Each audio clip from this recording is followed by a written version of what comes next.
La communication que nous avons faite a porté sur les déterminants de la perception de la corruption.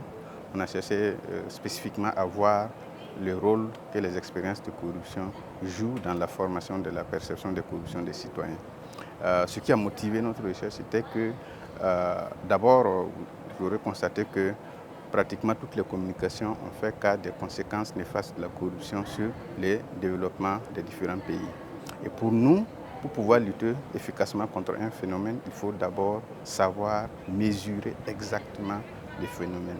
Donc nous avons questionné les différentes mesures de la corruption, principalement la mesure de la corruption par la perception, parce que c'est une mesure qui est largement utilisée, mais qui comporte aussi des limites.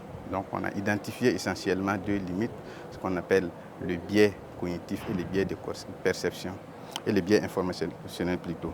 Pour ce qui est du biais cognitif, il faut dire que c'est quand les performances économiques d'un pays arrivent à embrouiller la perception des citoyens sur la corruption, sur l'ampleur de la corruption.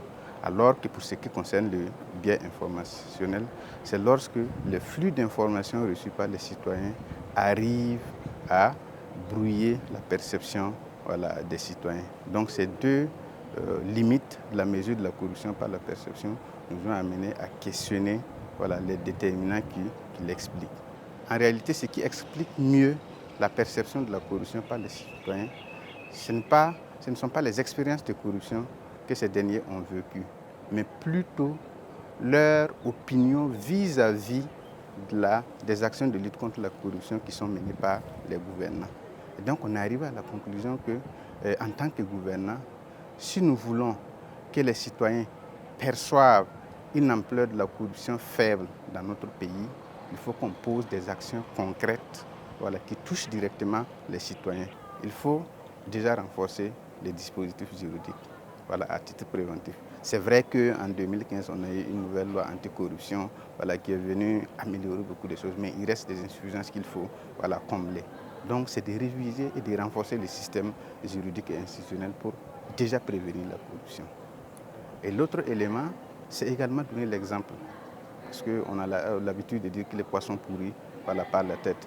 Donc si le haut est pourri, c'est très difficile de pouvoir lutter contre la corruption en bas. Et l'autre élément aussi, c'est vraiment de sanctionner et d'appliquer les décisions de justice qui sont issues des procès en lien avec la corruption.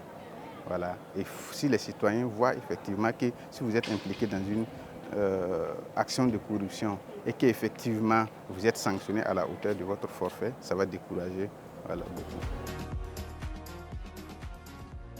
J'ai participé à pas mal de colloques. Donc si je dois faire un classement en termes de réussite, parce qu'on est au dernier jour, ça me permet de pouvoir donner un avis là-dessus. Je pense que ces colloques doivent être dans la tête de liste des collègues auxquels j'ai participé en termes déjà même d'organisation pratique et en termes aussi de la richesse des contenus de communication. Je souhaite vivement que l'année prochaine, ce colloque puisse être réédité et qu'on puisse élargir le champ de réflexion